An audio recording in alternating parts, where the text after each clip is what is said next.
Welcome to Sunrise Sisters. I'm Shannon. And I'm Kate, and we're two runners who became friends quickly. We share advice, we laugh, and we're taking our runs off the road and into the studio. Are we going? All right, we're going.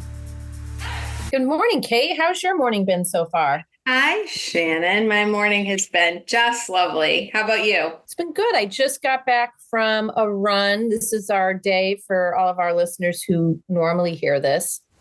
We run with other people or alone on the weekends. So it's our separate. We see other people on the weekends. That's right. We have a reverse relationship. We have an open running relationship.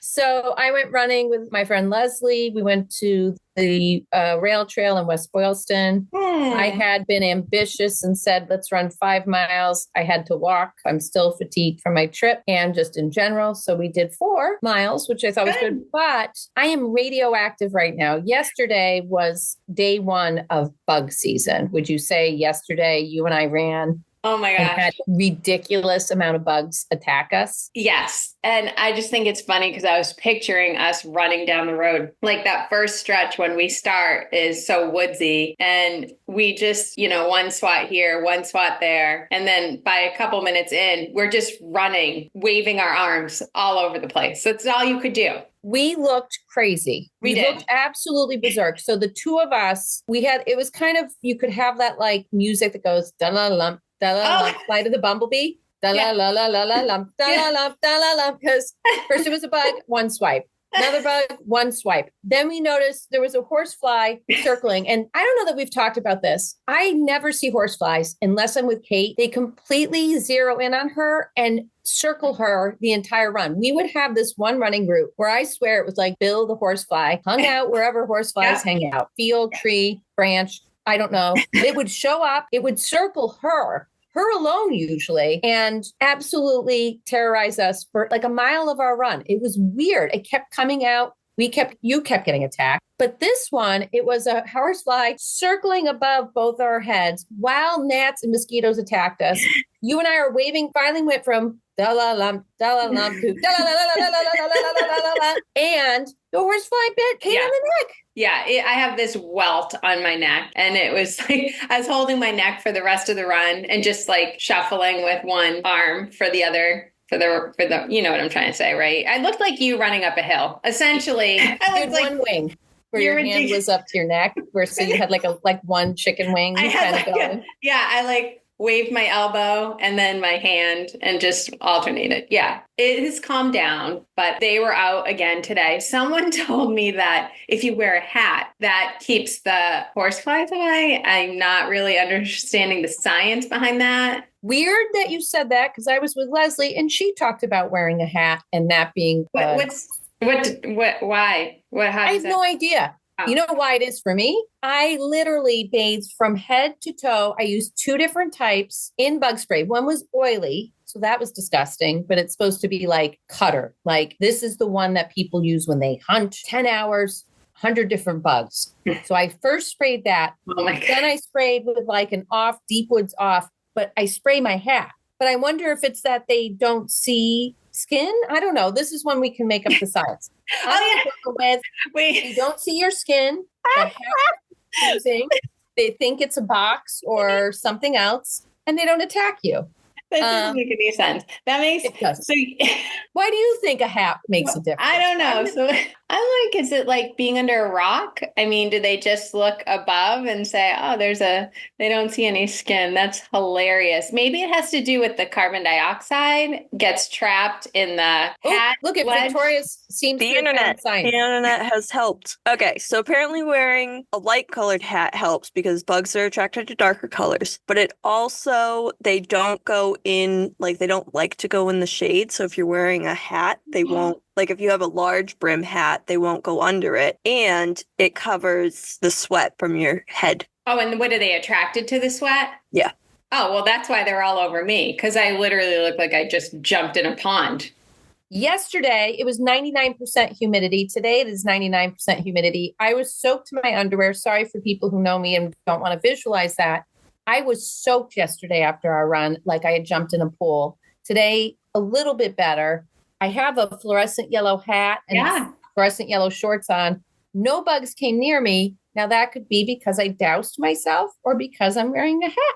Well, that is interesting. See, I need to get a hat that has one of those ponytail thingies. Do you have that? Do you have your one hat I'm on? wearing? Yeah. Like the one I'm wearing, and I have absolutely cropped short hair and don't need a ponytail. That's not fair to the rest of us that you're using that hat and I want Would it. you like to trade? You can get, if you can get a high vis yellow hat, I'll trade this one with you. All right. I have a black hat. I don't wear hats when I run. And I got a black hat. I don't know where I found it. I just grabbed it when I ran the Run to Remember, the half marathon, because it was just like not a cloud in the sky, full sun. And I wanted to keep my face covered as much as possible. There's no shade really on that route. And I've never used it since. I only used it that one time. I don't wear a hat. I should wear a hat though. I should start wearing a hat when I run. Should we do an experiment? So I could give you this one and I have a Nike hat that's just white. And we could do an experiment where we run in those and do we get attacked? Now, I will say I got bitten by mosquitoes. I got a couple bites. One landed right on my arm right before you and I were waving our hands, looking like maniacs, and then got bitten right away. Like, ding, ding. You got the horsefly. I got the mosquito. We looked crazy. Right now, it's like I can't even stand my smell because they smell so bad. Like, oh, really? See, and I usually just try to like run behind you and get the droplets of your chemicals. Once again, I throw you into the fire and I just try to save myself. It's really uncanny, as close as you and I are, how you're willing to sacrifice me. Sacrifice your tiny body, Shannon. My favorite line. My favorite line in Parks and Rec. I love it. Every time I hear it, I think of you. I had my old cell phone holder and the zipper broke. Actually, the zipper broke at Run to Remember. My last Run to Remember, the stupid zipper broke.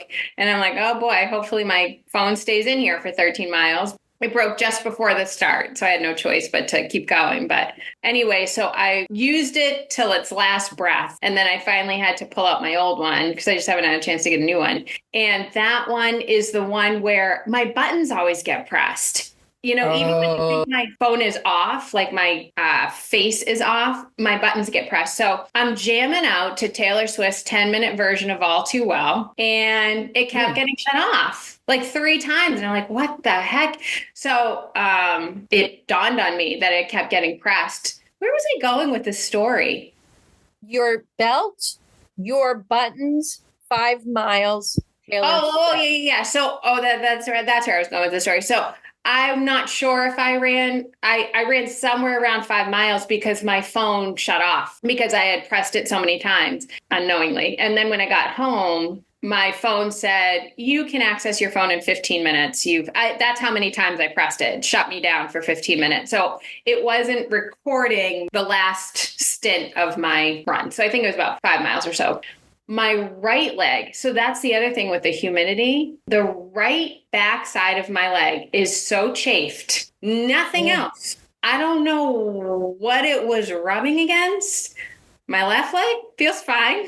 I'm like searching for where things could have gone wrong. And I have this huge red spot. I want to lay down on my side and record this podcast because it's so sore. Hold the phone. Hold the phone. No pun intended. Hold the phone. Don't push the buttons. Where are you chafed, if you're allowed to say it or comfortable to say it? Is it right under your short line and your waistband? Like, how would one side? It's like basically my right leg, right where my leg and my butt cheek are. Does my right butt cheek hang a little lower? And maybe it was like hitting. I don't know why. Where's the saggy right butt cheek? Where's the other side of the chafe? I don't know. It's just the one spot and it's burning. I'm on fire. But it's like when it's so humid, everything is just a disaster. Like my whole body's a disaster running. It's not, there's nothing. People like will wear like cute outfits to go running and they, I don't bother. It never ends out pretty ever. I'm just a disaster from start to finish. I need to go back for a second. So your right butt cheek, the thigh. It's not my butt cheek. It's like my leg. Oh, my butt. What about my butt cheek? under your butt cheek, on your thigh is where it's Yeah. safe. It's like in the back. And not the left side. No, left side's all clear. So you're going to drive this week. You're sitting right now, like you said, it's painful. How do you treat chafing like that? I remember watching, and just to tell a little story, the worst thing I ever saw on a race, on a half miler in Vermont, was a guy who you could tell was not ready for a race. He was wearing sweatpants. Yeah. Never wear sweatpants running. No. It was a half marathon out and back. It was flat, but this guy wasn't ready. And he was chafed between his thighs and bleeding. Oh and it my was gosh. the worst thing. And you could tell like he was going so slow because he was in so much pain. He had what I just learned is called chub rub. It's that skin between your thighs that Yeah, Shannon, I know about it. Yeah, I know about it. Thank you. And I remember watching him thinking, what do you not even just that this is happening to him right now. Yeah. But what was he going to do after? So what are you going to do to treat this chafing spot? What do you do once it is chafed? There's things you can put on it so that you don't chafe in the future. Right. But Well, I had to really do like a wide leg walk for quite a few days. But I thought you were going to say, when I ran Boston, I remember seeing guys with like 2 blood drips down their nipples, like so much nipple chafage. It's a real thing. Like, I know Victoria's making a face and holding her chest like, it's terrible. It is like your body goes through so much when you run. It's like when you use Glide, it's like most of it, Glide, where you put it on your nipples and between your thighs. Women like everywhere too. Probably under your arms is probably another place. You know where I get it? Right under my sports bra strap, like right in the front. I have almost like a permanent red mark. It goes away. Usually it goes away. And well, no, I still get chafed in the winter. If I'm running for a really long time and I sweat, I would just like use a can of Vaseline. I don't know. You can use the Body Glide and stuff. That's simple, but Body Glide is great. I've had that and used it before on chafe areas that are a little scary. And men do get nipple chafe. Men out there, if you're listening, get some Body Glide if you're prone to that when it's humid and hot and you got something on the top like a singlet. But now that you've got it, what are you going to do today? Oh, just suck it up. It's not, I mean, if you hear a scream coming from my direction, it's because I just got in the shower. That's what's going to happen as soon as the water hits it. I'm not sure if that ending to our last segment was abrupt, but I actually brought an abrupt stop to it because I'm just going to be real. Coming back from a run, and sometimes on the run, you get the runs. You get number 2. You have to go number 2. Running is a great way to move things along. And I'm not going to go in depth because nobody wants to know this.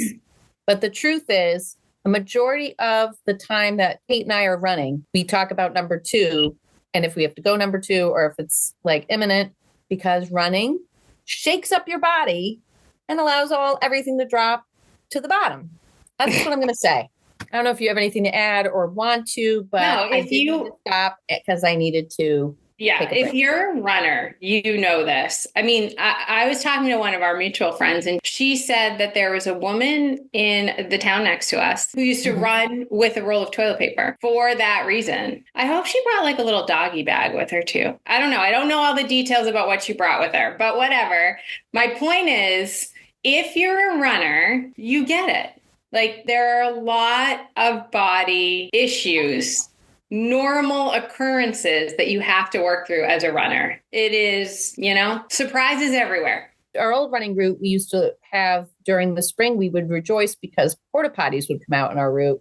So if we ever had to stop, at least we had a place to park ourselves. I can't imagine not being in a structure to do that. And then we all heard, there was stories a few years back, I think before the pandemic, about a woman who got arrested because she kept going in somebody's yard and doing number 2. She was a runner, but it was like the same yard. She was a runner? I didn't know she was a runner. That's so weird. And she would go and see, obviously, like her body got in a rhythm and it was like, okay, time. I mean, okay, so there's so many questions I have here. I did not realize she was a runner. I just thought she was a weird lady just pooping on someone's front lawn. Well, let's do the when it goes off the rails. And I think when it goes off the rails is you're running the same route. And the first time that happens is kind of an accident. You say, uncontrollable. Wait, the first time you poop on someone's front lawn is kind of an accident? Like you I don't say know about that. you say to yourself, okay, I didn't see that coming. My body, I had no control over it. I had to do this because you would never do it to somebody. But then she came back over and over, wasn't prepared. The first time that happened to me, I would come with a doggy bag or something, not to be gross, but I'd be prepared. I'd have that toilet paper roll. And I would not do that route again. You and I have never had that experience of having that. That's like a last resort, is having to do it in a non-structured environment. This woman kept going back. If I remember the story correctly, she kept going to the same yard, which seemed a little aggressive. I would never run that route again. I would never want to be shown. I'd never be seen in public in that route. So the idea that she went back over and over, there seems to be a slight malicious intent, which I think is what led to her arrest, again, without having the story. But bringing it back to us, you and I openly speak about these things. I don't talk about this with anybody in my life, but now I'm putting it on a podcast. Yeah, you are. But running brings up your system. You have to operate and have the openness to say, I think I need to head back a little early because things are running and moving and growing, you know? And yeah. Usually we just end it with, I'm not stretching today. I got to go. Oh yeah, I got to go. Okay. See you later. Bye. And then bye. Yeah. Sunrise Sisters would like to thank Sterling-Lancaster Community Television, all of our friends on social media, our listeners. I'd like to thank Brooke Winsman for our fantastic logo. Thanks for listening. I'm Shannon. And I'm Kate, and thanks for running with us.